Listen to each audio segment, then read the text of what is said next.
this is easier. Hello, hello, hello? Hello? Ah, hello. Good morning. What month is it? I don't even know. May. Happy May.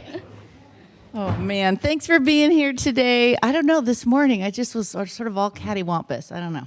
I'll get myself together here. Anyway, welcome to yet another Savvy Seniors Living Seminar. Going on next month will be our 5th year anniversary. Every single month. Oh, that's awesome. So we're gonna keep going if you guys still keep coming and find benefit. So anyway, we're glad that you're here.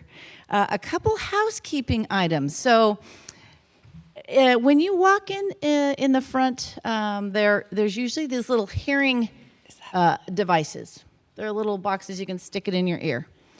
Someone walked home with one last month. And the library's going to charge me a lot of money to buy another one, like $1,000 or something. So if you accidentally brought it home, please bring it back. And I'll just keep making that announcement. If you're going to use one today, then just always remember to return it. I'm going to have Susan watch you like a hawk. Okay. Okay, so we had our first bus tour. Was it last week? I don't even know. Last week. Super fun. So we visited the 3 Carltons, and they treated us like royalty. We had a good time. Had tours and lunches and learned all about the different levels of care that they offer. This month, our next bus tour is the Reutlinger community. So we had the flyers. We have the flyers out in the front entrance there. So this is May 19th. We have a couple spots still left. We'll leave again from my office parking lot and bus on out there. It's out near Blackhawk Plaza, if you know where that is. And they'll wine and dine us. And, well, I don't know about the wine, but we'll have a nice meal and we'll get a tour and get to know about that community and all the different levels of care that they offer. They are a life plan community. So again, May 19th, pick up the flyer. It's got all the RSVP information on there. And then next month, we have going from we to me when you lose a spouse. I think that'll be might be almost part 2 in some ways of what we're going to talk about today. And then in July, I'm just going to start reminding people, July, we're not meeting here. We're meeting at Rossmore. Yes, and so then we're shaking it up a little bit due to vacation schedules and such, but that's July 27th. We will be at Rossmore. We're going to meet at the Peacock Hall at the Gateway Center there. And there is RSVP information because we're going to have your names at the front security desk. So it's going to be a little bit more, you can't just show up, I guess is what I'm trying to say. But that'll be a good one too. So stay tuned for more information. And as you know, okay, let's all turn our phones off, because we always get all sorts of interesting ringy-dingies and music going off, and that's always fun. Because we do record this, and for those of you that ever miss one, you can go to the website and watch the video from our wonderful Albert in the back. Wave, Albert. So Albert's videotaping this for you and for those that don't make it, or for those that want to go back and kind of refresh on what the information was, because we cover a lot of information. So today, our topic is kind of more of a serious note, which is conversations about dementia. And this is for family members and caregivers today. So we've got a really awesome group of panelists today. Very thankful that each and every one of them is giving their time and experience and wisdom and sharing that with you. So, it's estimated, and I know we're going to get some more stats from Grace, but I just am reading an article that says it's estimated that 1 in 6 women and 1 in 10 men who live past the age of 55 will develop dementia in their lifetime, that seems high to me, but Grace will set me straight if this is wrong. But the problem is few people and families have made plans for this. How they will live, where they would live, how they would manage their care. should they or a loved one start showing symptoms. So, one client said, we plan to live in our home together for the rest of our lives, but I just can't continue doing this. I need more help, and it's become impossible. So this, I think, sentiment is shared by a lot of people across our communities here in the Bay Area and the world. And so it's a struggle, and we just really want to continue to be a resource for folks and bring this month's topic to you. We're going to address some of the challenges and some of the conversations that you will want to be having with your family members, your primary care physician, your attorneys, your financial advisors, your CPA, your sphere of important people. So undoubtedly, we don't have all the answers, but we're committed to helping you find them. So we're, as usual, going to be emailing at the end. We'll email a thank you for attending email.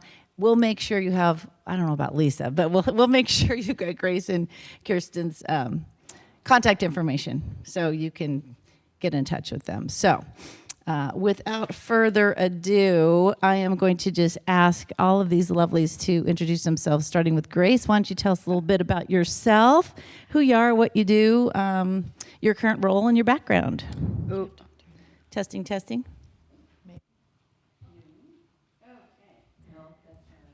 just push it one time, and let's make sure the light goes on here. There you go. Oh, there it is. Try it on now. Oh, there we go. Oh, hello. Good morning, everyone. Thanks for coming. So my name is Grace Liu. I am a licensed clinical social worker, and I am the site director for the Alzheimer's Association's East Bay office, which is literally 6 minutes from here, because I just drove from there. So we're in Lafayette, in your community. Let's see. I have been working with the association for about 9 years, and I was inspired to work for the association because I've been a caregiver twice in my life already, and I'm sort of embarking on my third journey now. So I helped care for my grandmother when I was a college student, and then about 10 years now, 15 years later, my sweetie got a form of early dementia, and now my own mom is headed down that path, and I can see the signs. So all those personal experiences really inform how I work with clients. And so I do engagements, speaking engagements like this. I facilitate support groups, caregiver support groups, and just kind of keep everything running. So that's awesome. Well, and thank you again, Kirsten. Is that on? Okay. Good morning, everyone. I'm Kirsten Howe, and I'm an attorney. My law firm is Absolute Trust Counsel. We're in Walnut Creek. And we do estate planning. We do probates and trust administrations after people pass away. But one of the reason that Dayna asked me here today is that we also help people dealing with dementia. We have lots and lots of clients who are dealing with dementia, and sometimes it's regular estate planning. Sometimes they're looking for ways to pay for care, and we can help with things like Medi-Cal and writing trusts that will help people continue to live their best lives despite dementia. So that's me. That's what I do. Nice. And Lisa is not a professional, but I think her role today is very important too, coming from a different perspective. So tell us who you are and why you're here.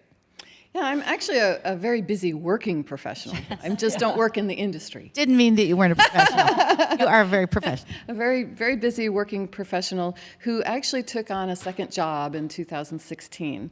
And that was first to just be my mom's partner.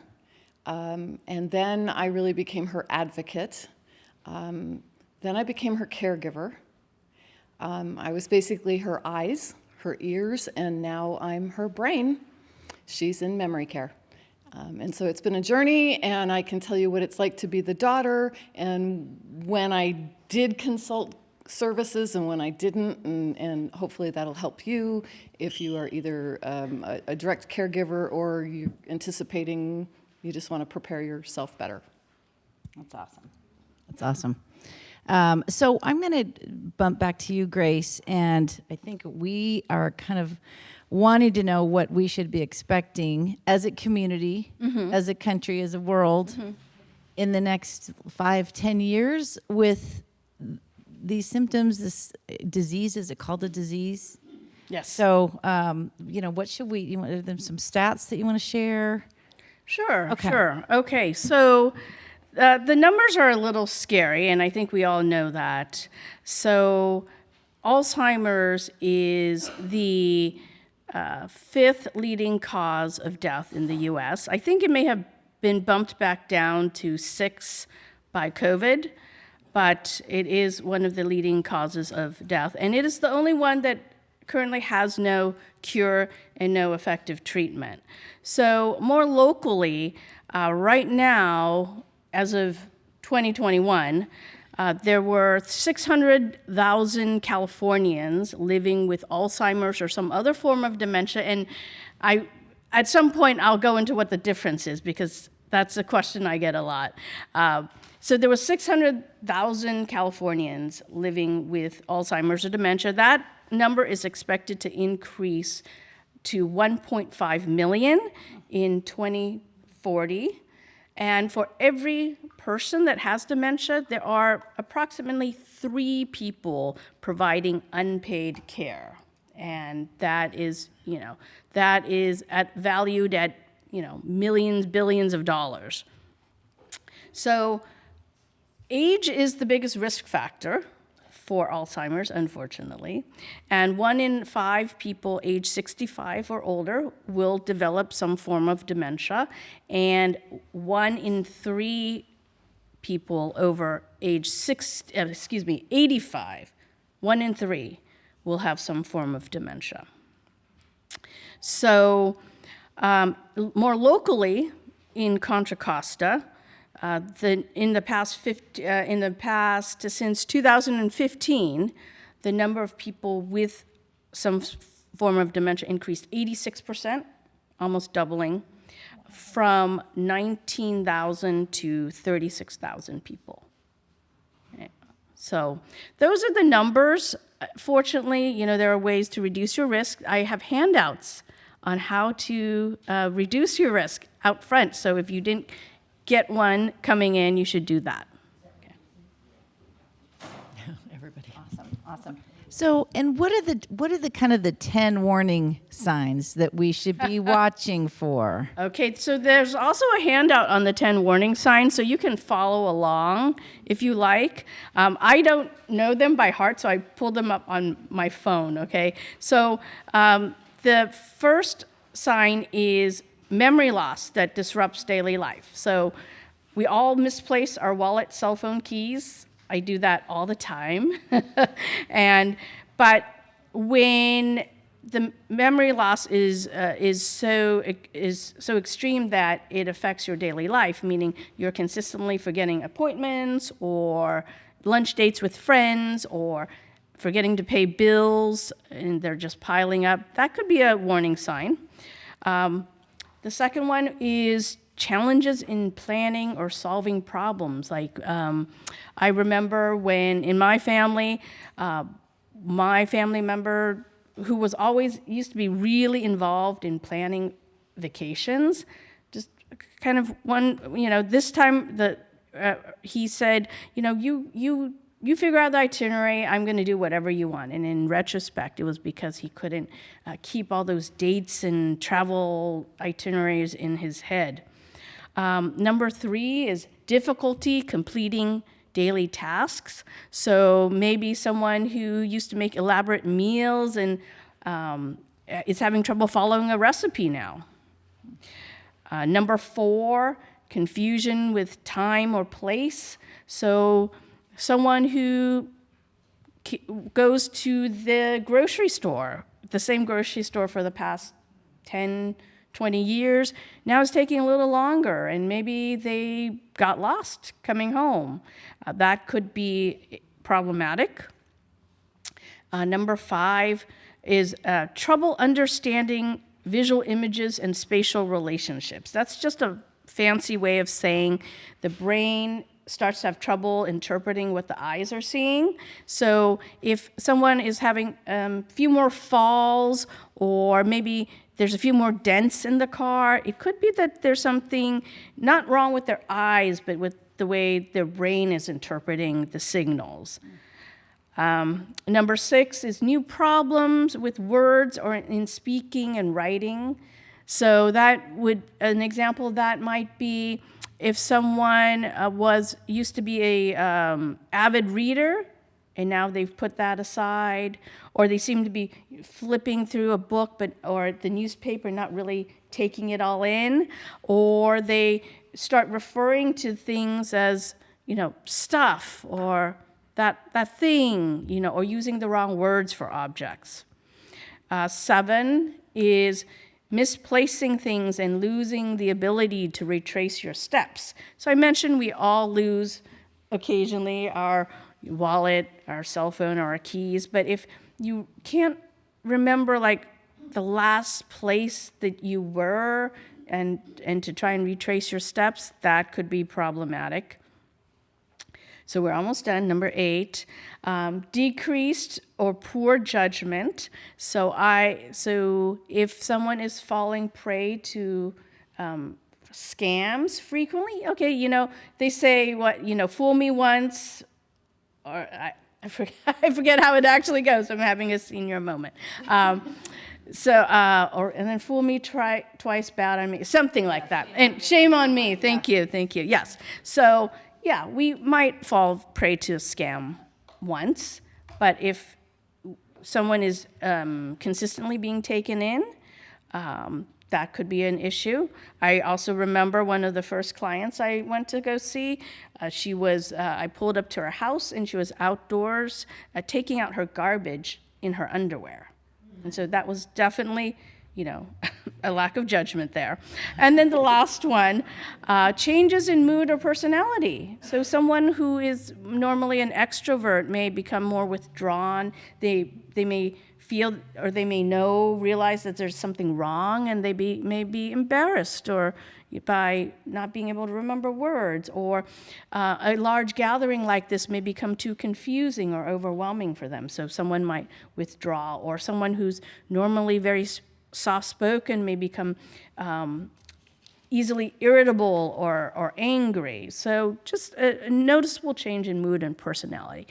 Okay, I think I did that in less than 10 minutes. No, that's awesome. Okay. I'm getting worried for myself. Anyway. So if I may add, if you notice 2 or more of these signs in yourself or someone you know, go see the doctor. Okay. Go see your doctor. 2 or more warning signs. So I'm going to ask Kirsten, as we see more families impacted by some form of dementia, what are you seeing in your practice? Sure. Well, we see maybe, 2 varieties of families. The first being as parents age, the adult children start to be concerned, and they just want to make sure that all the I's are dotted and the T's are crossed. And so they'll come back in with their parents and say, here's the planning that we've done so far. Can we just refresh this and talk about how we might make it better? So we have proactive families. The second category of families are the ones who get, caught flat-footed. Maybe mom has been deteriorating over weeks, months, even years, and there might have been some sort of crisis. As Grace mentioned, more falling is often a sign of dementia, and so mom might end up in the hospital with a broken leg or arm or hip because she fell, and now the family is sort of in crisis because mom's going to be discharged from the hospital. She's going into a skilled nursing facility for rehab. And then what? What are we going to do? We can't just proceed as though things are normal. And so they come now, partly for resources, because most people who've never dealt with this world don't know what's out there, don't know what's available, don't know what they should be doing. So there's a lot of confusion, a lot of turmoil. And we can point them to resources, and we can also help them with legal work if it's not too late. And there are things that we can do earlier on. There's always a lot more we can do earlier on. So that's kind of what we see. Got it. So how will someone step in and help manage things for me, for instance, if I were to lose capacity? Sure. That's a really great question. And of course, when you ask a question to an attorney, the answer always is, it depends. So it depends. It depends on what has already been done. You can have done an estate plan that's solid, that will allow someone to step in very easily and manage things for you. You could have an estate plan that allows someone to step in and manage things for you not very easily. And I'm going to talk about, a lot of times in the estate plan, the documents will say, if two doctors in writing say that I am no longer capable of managing for myself, now my daughter can step in and help me.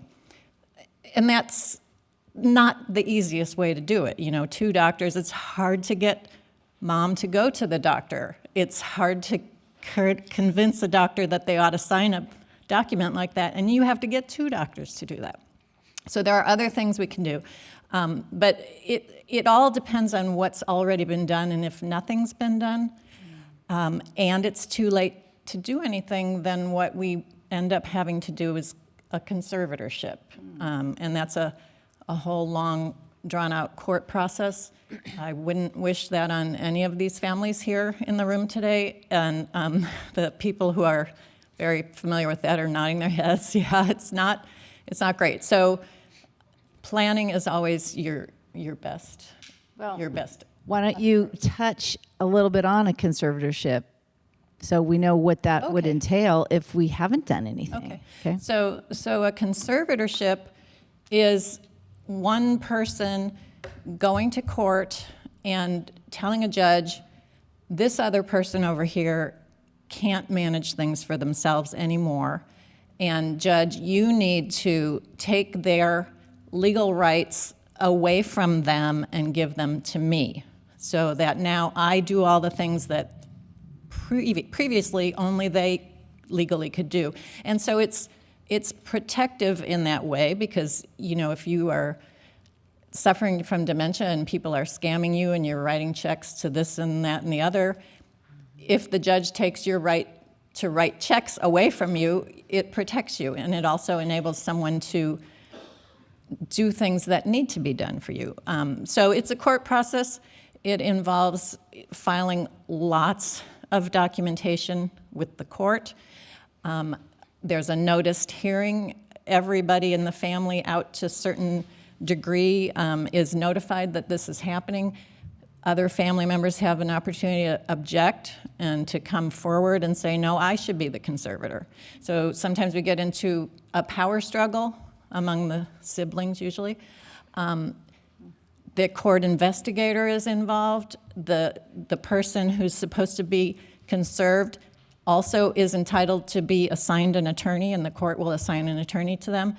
So the family is paying for the attorney who's asking for the conservatorship, the attorney who's representing the person who's being conserved, all the court costs, the court investigator, that's about $1,000. I mean, it's just very expensive, very, very expensive. Can I just add from personal experience? I had to go through that process because there were some family members who, were kind of contesting certain things. This was 15 years ago. It cost me over $15,000 in attorney's fees, and I'm sure it's doubled by now. Yeah, it's about the most expensive. I mean, it's definitely the most expensive thing you can do in a probate court, for sure, is conservatorship. Oh, man. Well, okay. Can I do estate planning if I already have dementia? That's a great question. So the answer is, it depends. Yeah, I think we're going to hear that a lot today. The audience is right on top of this. Yes, the fact that you have a diagnosis of dementia doesn't mean you can't do estate planning. Only a court can take away your legal right to do whatever you want to do.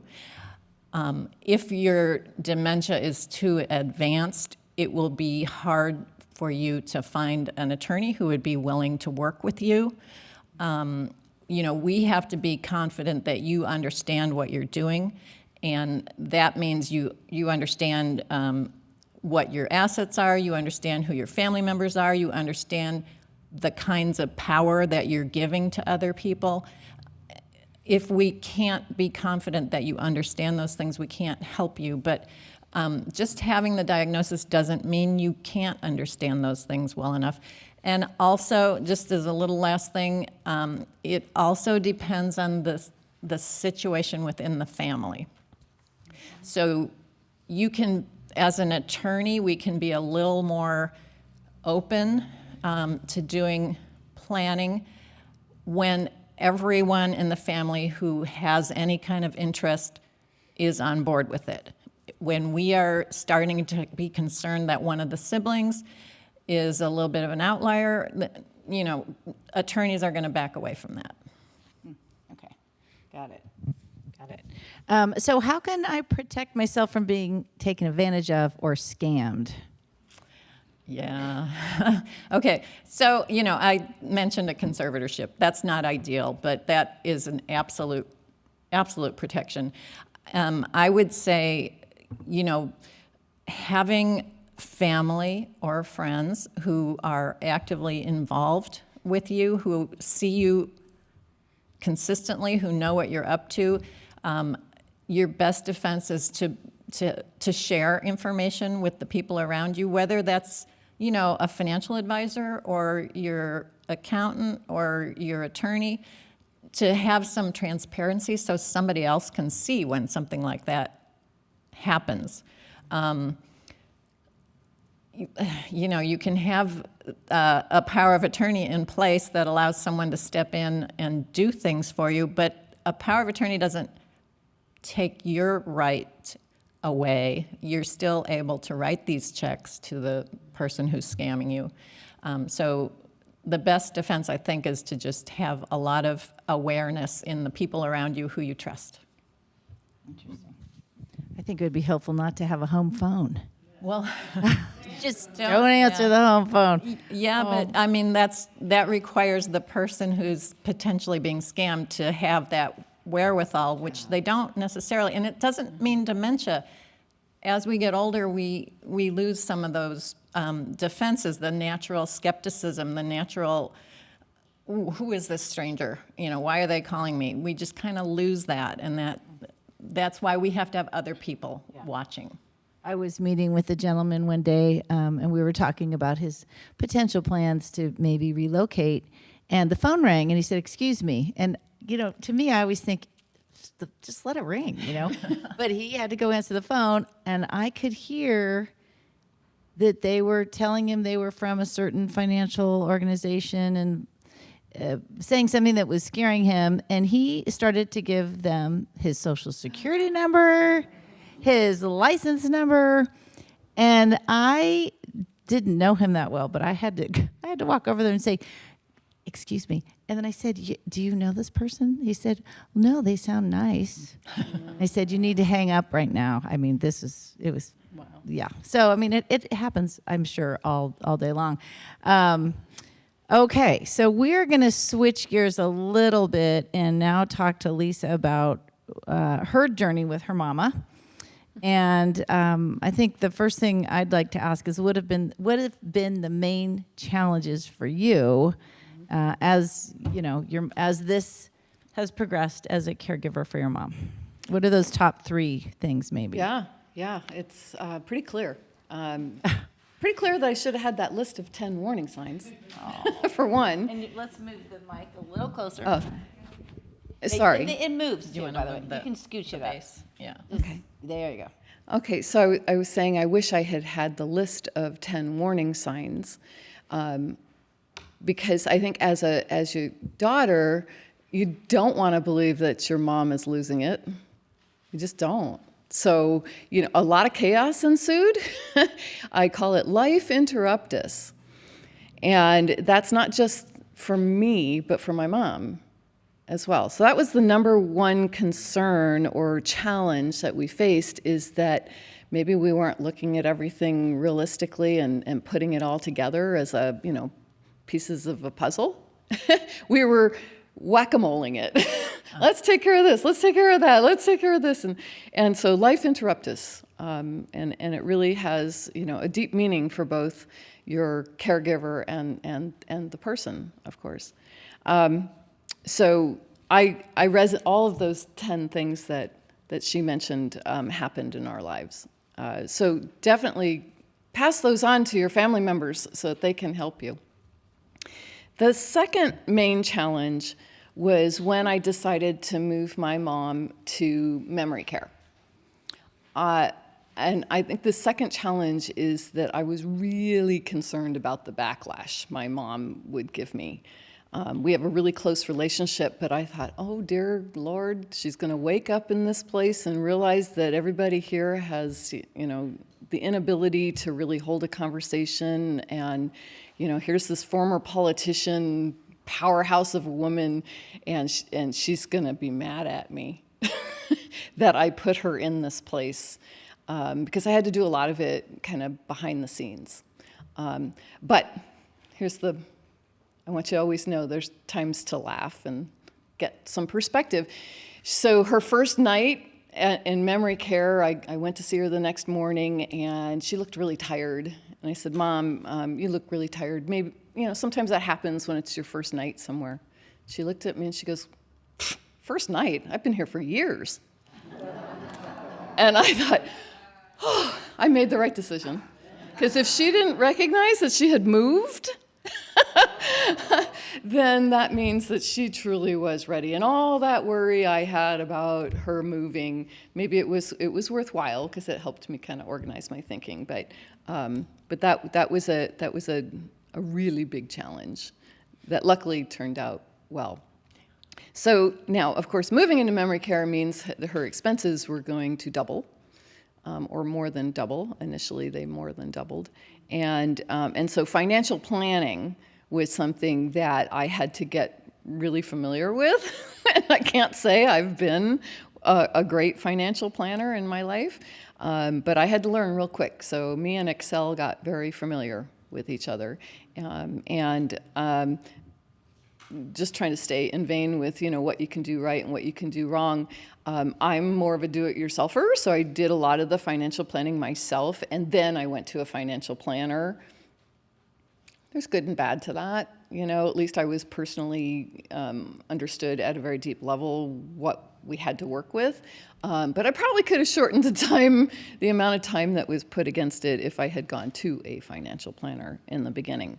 So those are the 3 things. There's recognize when life is being really interrupted. Lean into your fears. It's okay. I was fearful about that backlash with my mom, but that helped me make decisions. And thirdly, financial planning early and do it. I think being invested in it is really important. That's awesome. Wow. really good And advice. I mean, frankly, what you're saying, all of us in this room need to be doing. Dementia or not, right? Sure. Having a plan. And for 5 years, I've been saying you need to have your what-if plans, right? Your what-if plans, short-term and long-term what-if plans. You may never use them, but if you have them and you've shared them with your family, your BFF, your trusted advisors, then you can sleep better at night, and your loved ones certainly can sleep better at night because you got a plan. You got a plan. All right, Lisa, what was the progression of your mom's care? Because I've met your mom. Your mom's been to my house for Easter brunch. Yeah. So how did we get from having Easter brunch together to where we are today? Yeah. Well, first there were physical limitations that started happening. Like I noticed the house wasn't as clean as it used to be. Oh, sorry. First I recognized physical limitations. She couldn't clean the house. She was not using the stove anymore. And these were all, she was fell at the mailbox. So there was those kinds of things that created that life interruptus for mom. She couldn't feed herself, that kind of thing. And so then we moved pretty linear down the line of things that you can do to address this kind of change in life. Hired some in-home help, which sometimes you just have to do, but there are pitfalls to that as well. And I saw that was not going to be a good long-term solution, both for just logistic reasons, but financial planning as well. It can be quite expensive to have somebody in home. And so we moved from hiring in-home help to, I moved her to assisted living, and fantastic. She was so happy there until COVID pretty much robbed her. Being isolated in that room made her go crazy. I mean, literally, I was getting 60 phone calls a day. So there's that life interruptus again.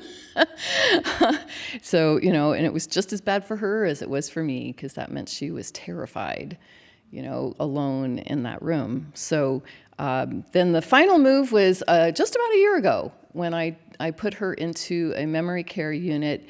And what a difference it has made for everybody involved. The level of care they get is well worth every penny that you pay. Her life is now a much more calm place. She's happy, and I've been able to go back to work and earn a living and start planning my own retirement. Aw, awesome. Thank you for sharing all that. So let's get into conversations that we should be having and that you have had, starting with the conversations that you had with your own mom. Mm-hmm.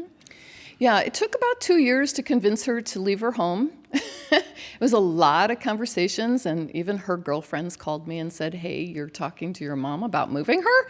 So apparently it was not just between her and I anymore. And so, that took a while. And I won't go ad nauseum about it, but what it really came down to is at one point I was in tears. I was crying and telling her how much my life was interrupted, my career had been stopped, and that this can't continue. And the personal appeal finally got through to her that this was not going to work long term, and she agreed finally to move, which was great because I got down to the point of having to threaten her with, I said, I am going to go and look at assisted living facilities, and you can come with me and have a voice in this, or I will pick one. And then my final statement on that was, and I don't want to have to do this in crisis. Okay, I don't want to find you fallen in your closet, then having to go to nursing home, and me have to quit my job in order to go find someplace. Just can't do it. That's what sealed the deal. And she finally agreed. And my mom is a very reasonable person, but it's a big decision. So, those were really big conversations I had to have with her. And then just quickly to cover the family part of it is, obviously I needed some support from my family too, so I did talk to my brother and my mom's cousins, and they completely understood that this was a big deal and left the decision to me. So I was lucky. I didn't have the complications of multiple brothers and sisters and other people weighing in on it. If anything, I just got support. So I was lucky in that respect. Mm-hmm. And what about her doctor? Her doctor, I had to change her doctor.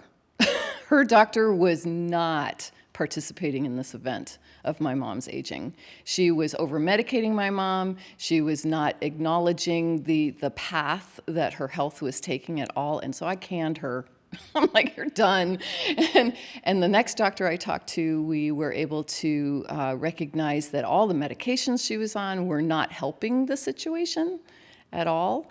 But really, so there was a lot of back and forth with her personal doctor, but the doctor who absolutely changed our lives was the ER doctor. We spent, in 2017, Mom called the emergency vehicles. She called 911 17 times. And so, I'm having to run between here and Brentwood virtually every 3 to 4 weeks to go to the emergency room to care for her. And the ER doctor pulled me in the hall, and I said, I want her to move. She just won't. And he says, I'll talk to her. And that was the key decision, because he said, Shirley, you're calling 911 because you're scared. You're alone in your own home, and you're scared what will happen if nobody is there to help you. And you know what? Going to the hospital ain't the way to do it. So that was really the most consequential conversation that we had. Then just kind of progressing a little further is her primary care finally started recognizing that even the situation was going beyond what she could handle, because I was calling all the time saying, this is what's going on with Mom. Now this is going on with, and she said, you know what, you need to talk to palliative care. Didn't know what that was. She said, you need to start talking with Kaiser Memory Clinic. And so just to make sure this isn't too long, I'll tell you, I was scared to talk to the memory care clinic because I was afraid that if Mom got a dementia diagnosis, that the assisted living would be forced to put her into the memory care. This was just a little play I made up in my own mind. I had no information suggesting that was what it was. It was all untrue. She still stayed in her assisted living, even though she had that diagnosis, until I moved her. So those were the main. The one other thing I wanted to mention to you is it was great talking to Kaiser Memory Care. I learned a lot about how to deal with my mom when she would get argumentative or angry or all of those things. So I absolutely encourage you to take advantage of any resource like that, or if it's Grace's organization. And they assigned us a pharmacist. So actually, all conversations with the doctors stopped. She goes for an annual visit, but instead what would happen is I'd call the pharmacist who knew me by name. I had her name and her phone number, and we could say, you know what, we need to dial up this medication, dial down this medication, because this is happening and that's happening. And being in a cooperative relationship with a pharmacist was huge. Didn't even know that was a possibility. So that's all I can say. This is really good information. I mean, really, this is from the trenches, and you've lived through it, and you've learned, and you're sharing your experience with us. And I think this is really helpful. And what about conversations with your mom's attorney, or did she have an attorney? And where did you go? And who was your realtor again? Dayna. Oh, yeah. Dayna was a great resource for me. So, as Kirsten, actually, because my mom didn't have a lawyer. We didn't have a need for a lawyer. We had already done the wills and all of that stuff, but we didn't seem to have any legal problems, right? So we didn't have a lawyer. But as I recognized that all of this was going to jeopardize my mom's one wish, and that was, she goes, I don't really want to be on this earth anymore. If I tell her she's 92, she gets pissed, okay? She doesn't really want to be here anymore. And she does not want the money that she has to go to her care. She wants money to go to me, my brother, and my son. That's her number one wish. And what was happening during COVID is because she was declining mentally and physically, I ended up calling Kirsten and saying, you know, any day now she could fall, break a hip, end up in a nursing home, and now I'm screwed. All of her money is just gonna go down the drain, and it's not going to live her wish. So that's when Dayna hooked me up with Kirsten, and we talked about moving the lion's share of Mom's money into an irrevocable trust. And she was, and we had the pressure of time. COVID every day just was making Mom worse. So I won't go into all the details, but we ended up leveraging something that's very unique in California called stacked gifting. And that allowed us to quickly move a fairly large amount of money into an irrevocable trust. So because I was anticipating within 2 to 6 months, Mom would end up in a nursing home, and that I would prefer to put her on Medi-Cal and get some of that paid rather than use all of her money. Again, going back to Mom's wish that she didn't want all of her money to take care of her alone. Nice. What was the first identifying words that you said about this? It was a name of what you did. It's called stacked gifting. Stacked. We're gonna like let's if you don't mind, because the next question is exactly that.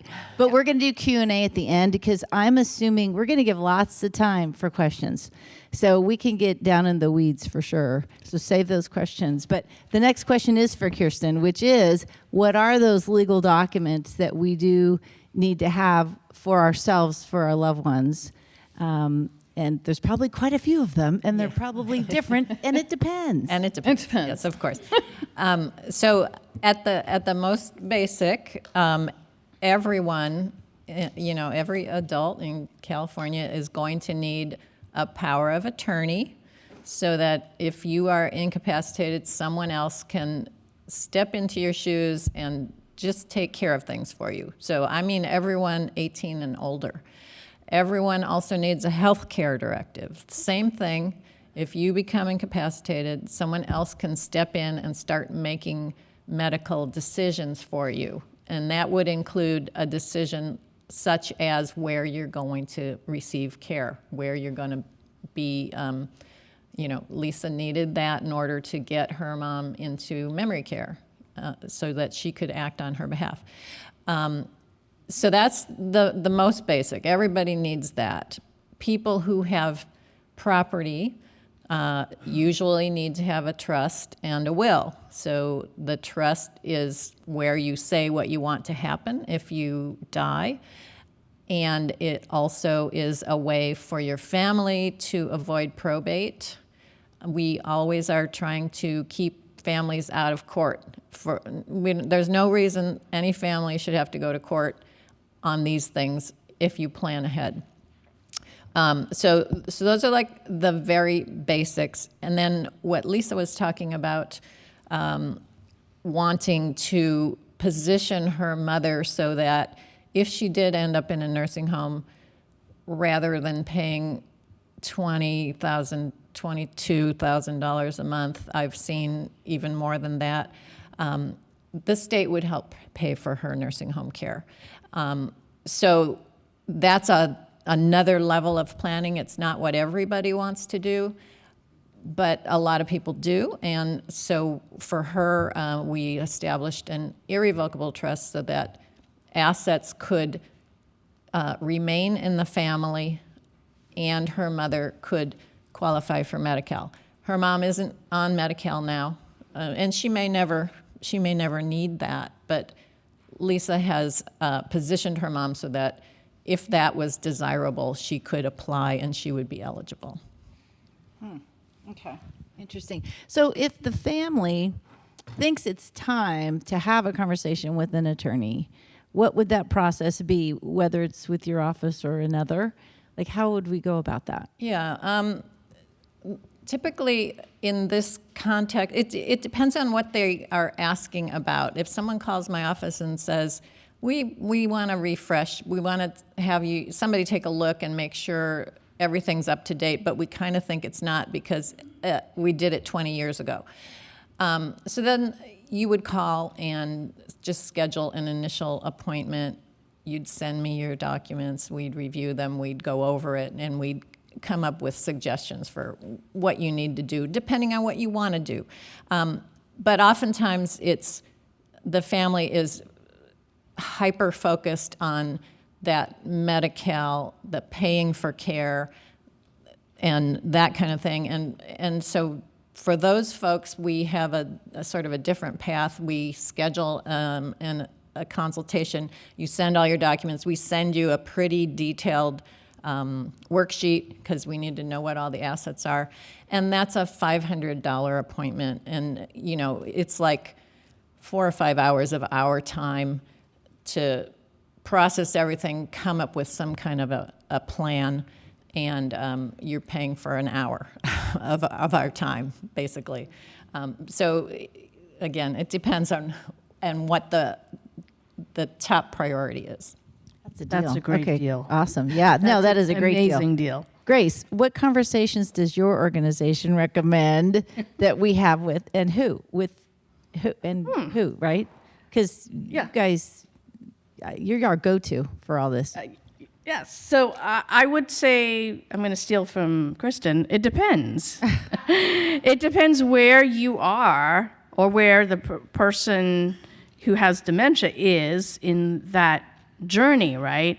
So if you're at the very beginning and like Kristen said, everyone 18 and over should have those basic documents that she listed, regardless of whether you have dementia or not or how healthy you are, right?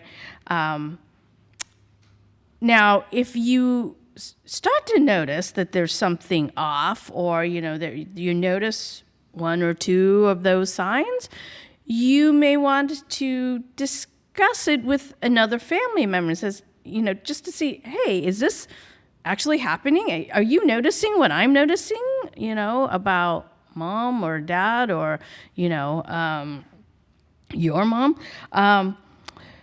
And then if you do think there's something going on, the very first conversation you have is with that person's primary care doctor. And that's the way our health system works, right? The primary care doctor is the gatekeeper. So talking to the primary care doctor, and primary care doctors, unfortunately, are not the best versed in dementia and Alzheimer's symptoms. Many of them, especially the old school doctors, will say, oh, they're just getting old. But Alzheimer's and dementia is not a normal part of aging. It is not normal. So you may have to push a little bit and an advocate, like Lisa was, and say there is something going on and ask for a referral to a neurologist. Basically, a neurologist is the brain specialist who can do the proper testing and order an MRI and all that to see what is actually going on. So sometimes you may have gone into a doctor's office for your annual Medicare wellness check, and a mental exam for dementia is included in that. You may not know that, but you should ask. So even if there's nothing going on, ask for that and get a baseline. So that, when you go see a doctor in the future, they have something to compare it to. Okay? So, primary care doctor, neurologist, and if the diagnosis is Alzheimer's or dementia, then the next call should be the Alzheimer's Association to get resources, and then to an attorney to start that financial planning, because Alzheimer's and dementia is the most expensive disease out there, and most of the services, the respite care that you'll need, is not covered by Medicare or any private insurance plan. There's down the road, this is changing, our governor's working on it, there's a master plan for aging. Some care may be covered in the future, but right now it is not. It is all out of pocket. Good grief. Okay. All right.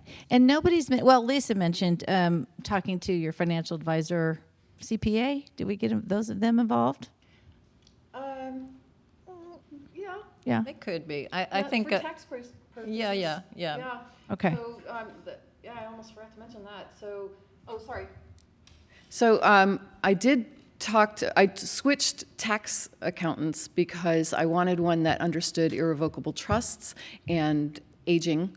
And as it turns out, so my mom now pays almost $10,000 a month to be in memory care, but about $9,000 of that is deductible.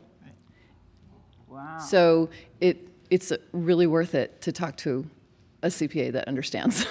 I would say so. Oh my gosh. I wonder if anyone wants to talk about fiduciary services for people who may not have friends and family around. I think that'd be wonderful. Yeah. Sure. I guess that both falls can. on me. And this happens a lot to our client base. They may have an estate plan or they want to create an estate plan, but they don't really have friends or family members who, A, aren't as old as they are, and B, that they trust or would want to task with the services that they need to have provided. So, I'm talking about you need someone who can be your agent under your power of attorney, but you don't have a family member who can do that or who you would want to do that. There are professionals who do that for a living. Their business is to serve as fiduciaries for other people, and that word fiduciary means they are serving in your best interest regardless of what their interest is. So they are professionally there to do what you need to do. They're called licensed professional fiduciaries. There are also, banks will sometimes serve as trustees. If you have a trust and you don't have someone who can be your successor trustee, a bank can do that, but banks usually will not serve as in more of the personal care and personal management space. So we refer a lot of clients to licensed professional fiduciaries, and they can be a great solution for so many things. They're licensed by the state of California, they're bonded, they have background checks, fingerprint, all that stuff. They've taken a lot of courses to get their certification or their license, and they have to do continuing education. So they're very responsible, and they tend to be people who can handle whatever comes their way. They have a lot of boots on the ground experience. So Thanks for bringing that up, Grace. Yeah. There's also, and I don't know, Diablo Valley Foundation for the Aging. yeah, That's a great. yes. So here in Contra Costa, we have Diablo Valley Foundation on Aging, and they are staffed by licensed professional fiduciaries as well as others. But so that's an organization as opposed to an individual who can serve in that capacity. Yeah, they're a nonprofit. They can also do bill pay and I think financial planning and such, bookkeeping, things like that. Yeah. Okay. So, Grace, support groups. Yes. I know. We want to know about those. Yes. Yeah. Yes. So, as some of you who have been caregivers know that caring for someone with Alzheimer's dementia is a profoundly challenging and stressful responsibility. And so no matter how healthy you are, how old you are going to need support, both actual physical, boots on the ground, hands-on help with your person, because eventually their care needs are going to be 24/7, and you just, as a person, one person does not have the capacity to do that. But you'll also need emotional support, education about local resources, some of the things we learned up here, and that one of the great ways to do that is to join a caregiver support group. So we have about maybe 9 groups in Contra Costa County. All of them are still meeting via Zoom because COVID. We will begin having some in-person groups again after June 1st.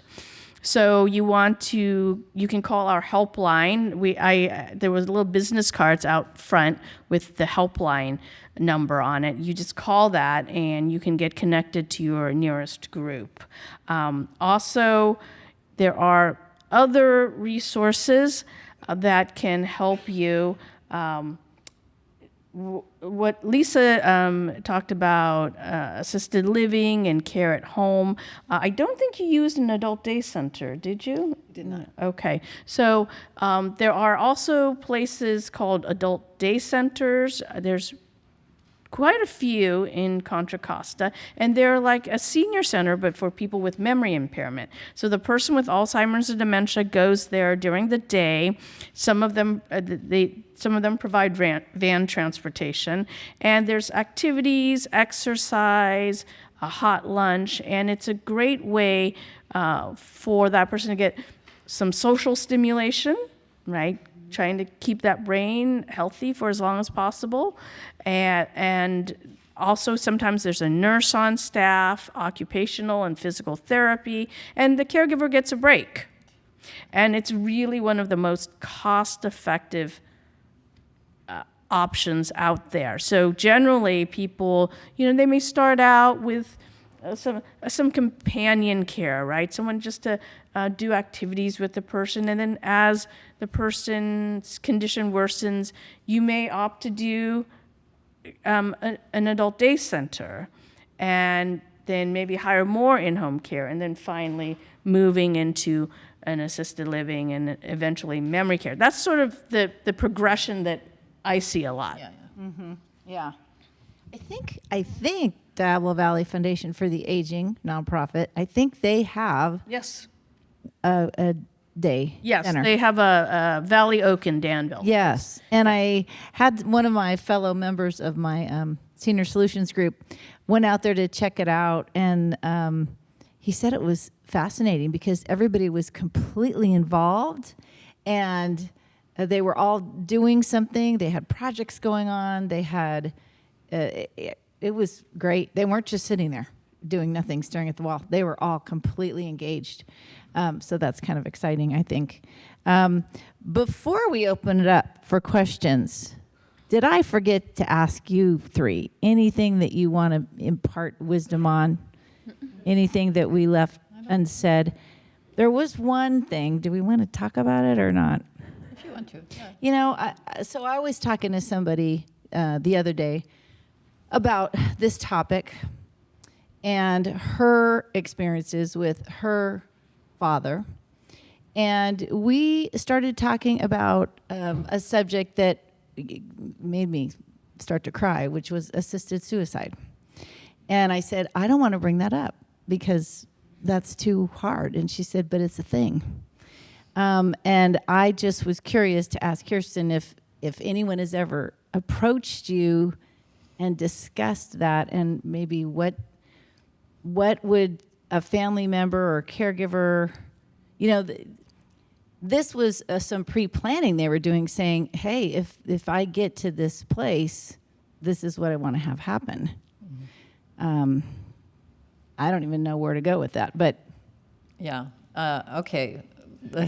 she gets the hard question. Yeah, no, it is a really great question. And yes, I have had clients ask about that as a possible, end game.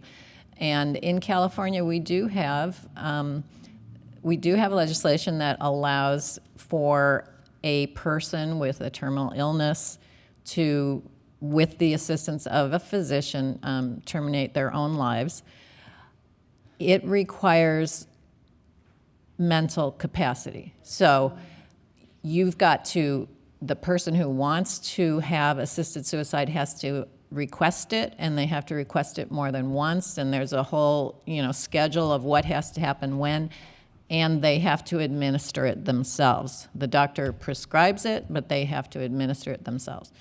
Now, and that's about as progressive as what you can find in the United States. There are countries, at least one country, I think it might be Denmark, I'm not sure, in Europe that actually have kind of more the thing that probably Dayna had in mind when she asked that question, which is, can you pre-plan? Can you say, when I get to this point, this is what I want, and I want you to make it happen? So I know that. I've never done this, but I've read articles about this, and so I know that there have been people, U.S. Residents, U.S. citizens, who execute and advance, a health care directive, and they explicitly, expressly state in there, I am giving this person My legal authority to take me to Denmark, if that's the country, or, take me to another jurisdiction and implement this for me, and I know that it has worked. But you've got to plan ahead. You can't, without that in writing, nobody's going to do that for you. But it can't be done in the U.S.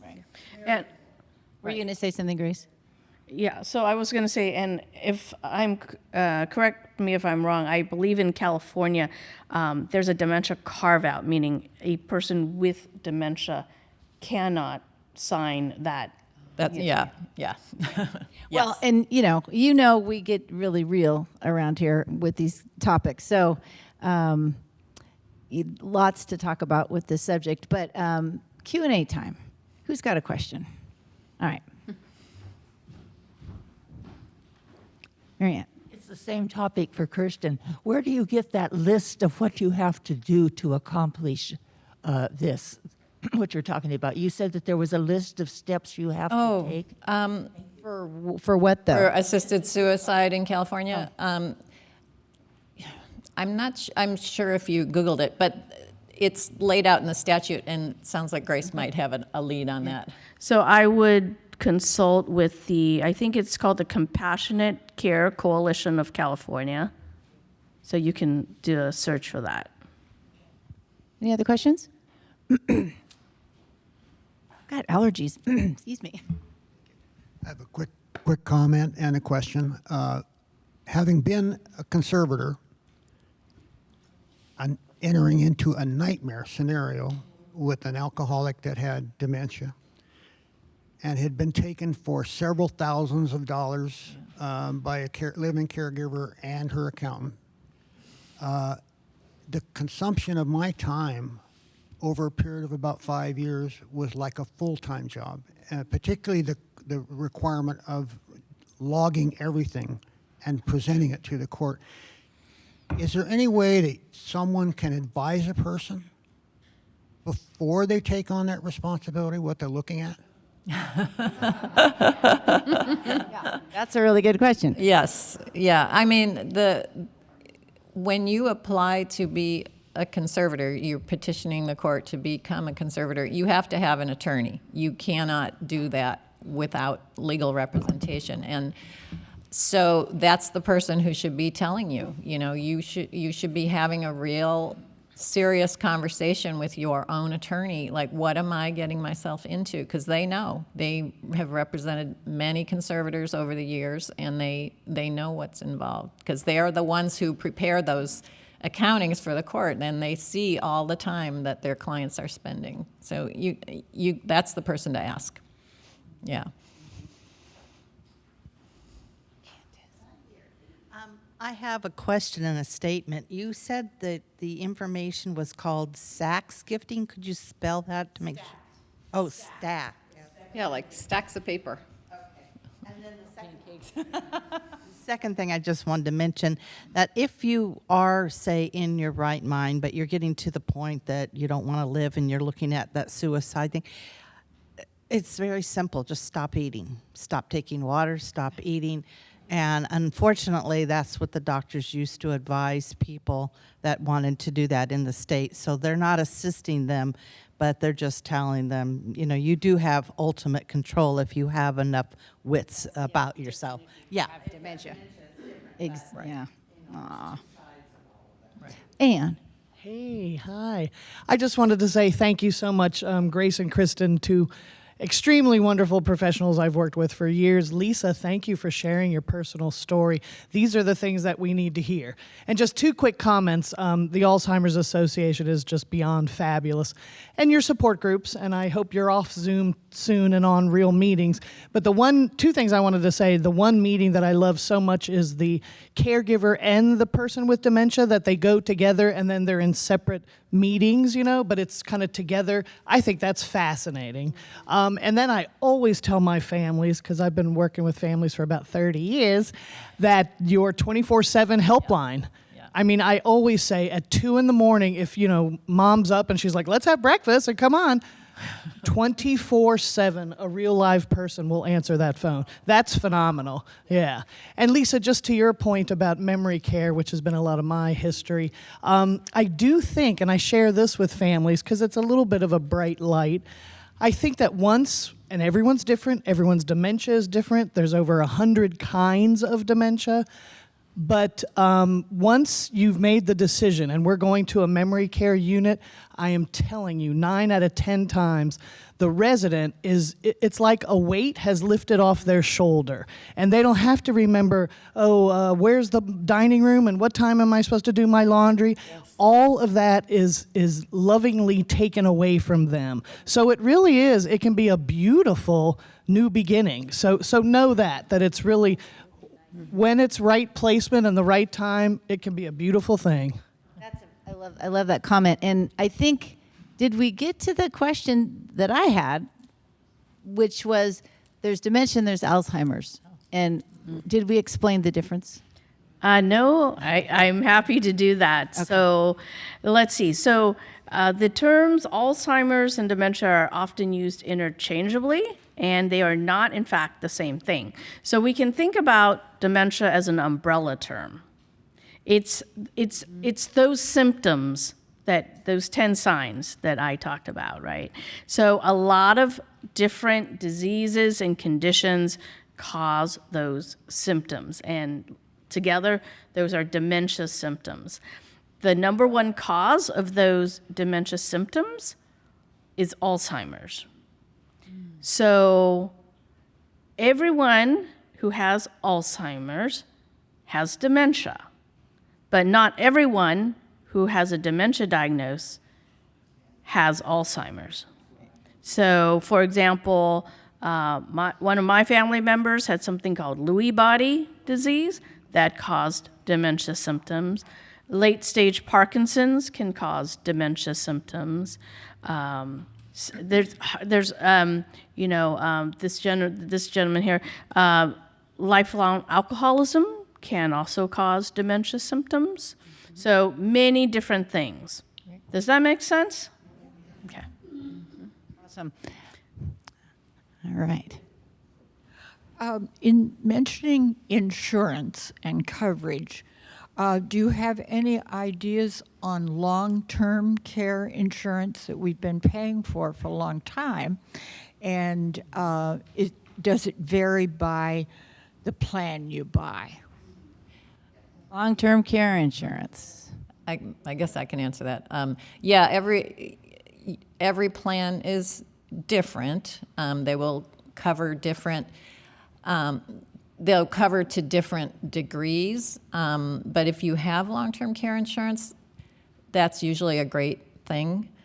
I would be very hesitant to let go of it. If you've been paying for a long time, but when you need it, you want it. But typically they will pay.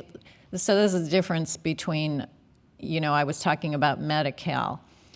Long-term care insurance will pay for in-home care. It'll pay for assisted living. It'll pay for memory care. It'll pay for nursing home care. It might not pay 100%, but it will pay for those things.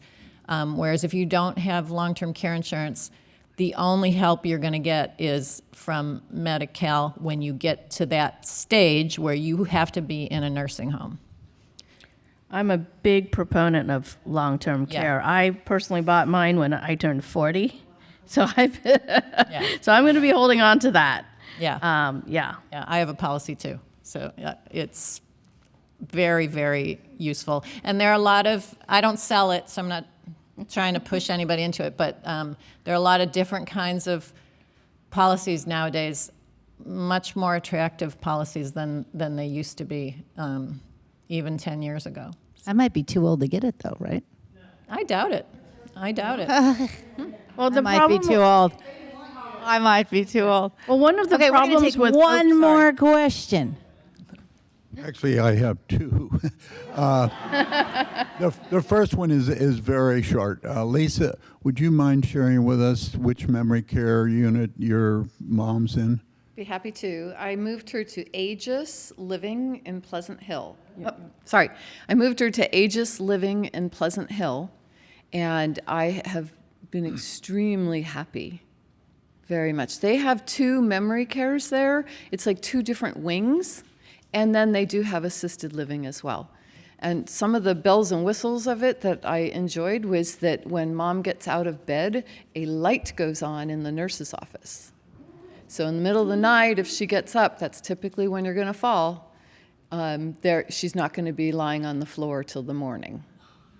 So that's one of the things. The other is they interact with her every hour or more, and they have successfully gotten her out of her room, which was, at first, she was so COVID affected, she didn't think she could leave her room.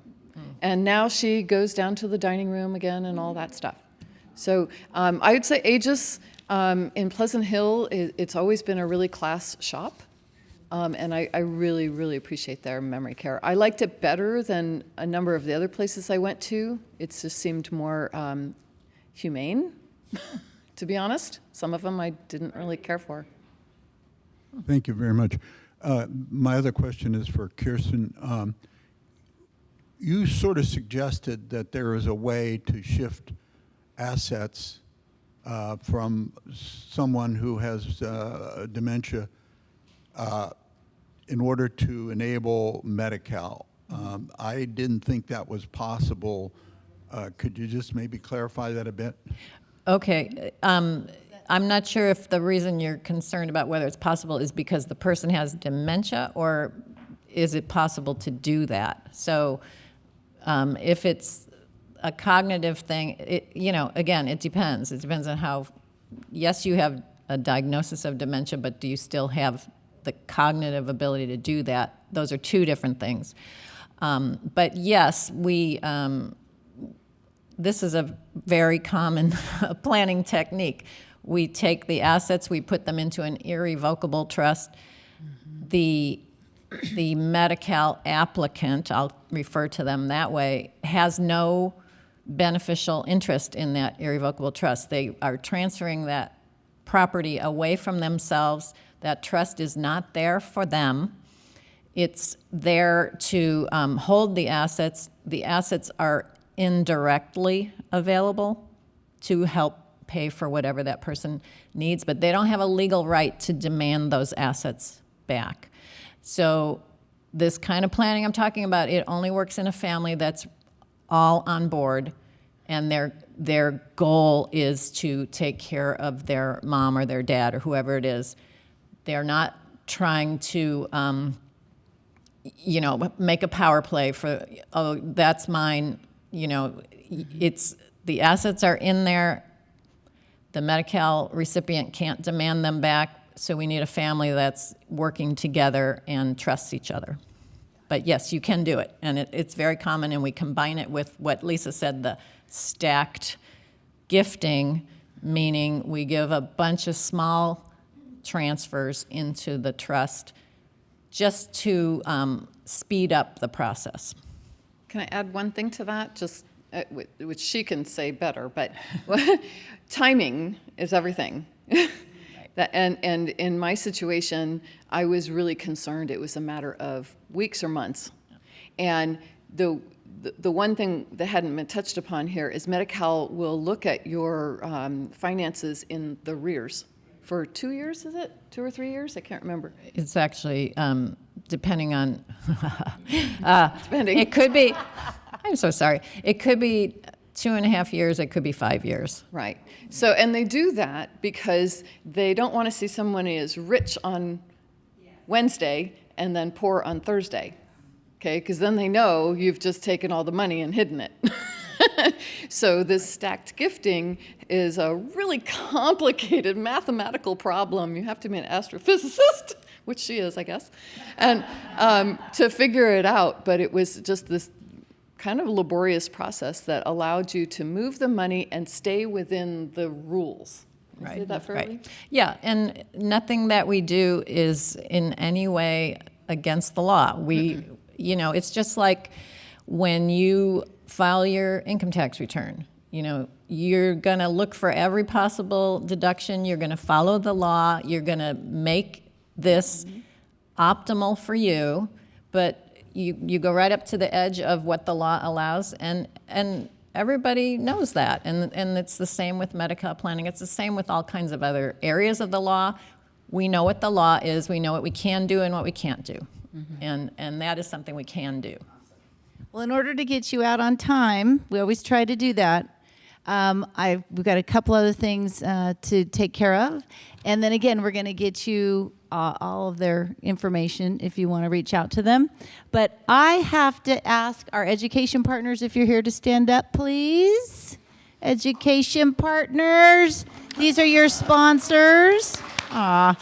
These are the people that help this seminar series remain free and continue on year after year after year. So we have Better Days, in-home care provider. We have Carlton Senior Living. Carlton, stand up. Mary, okay, why don't you come up here for the drawing? We have Mutual of Omaha Reverse Mortgage. Atria ladies, here we are. All three Atrias are being well represented. Reutlinger Community, Nahid, and remember we're going to be going on a field trip, bus trip on the 19th, so if you want to sign up, grab Susan on your way out. Oakmont Senior Living, where are you? Pamela, we love Oakmont, Concord, and Montecito. Creating New Hope, Christine in the background. Transition Expert Extraordinaire. Silverman Law Group, I do not see them. And me. And I never introduced myself. So is there anyone here that's here for the first time? Well, okay, we've got a couple newbies. Well, I'm so sorry I didn't introduce myself. I'm Dayna Wilson, and I'm a seniors real estate specialist. And started this 5 years ago just to get people really great information and be a resource for the community. So I apologize for that. And I'm with Keller Williams Realty.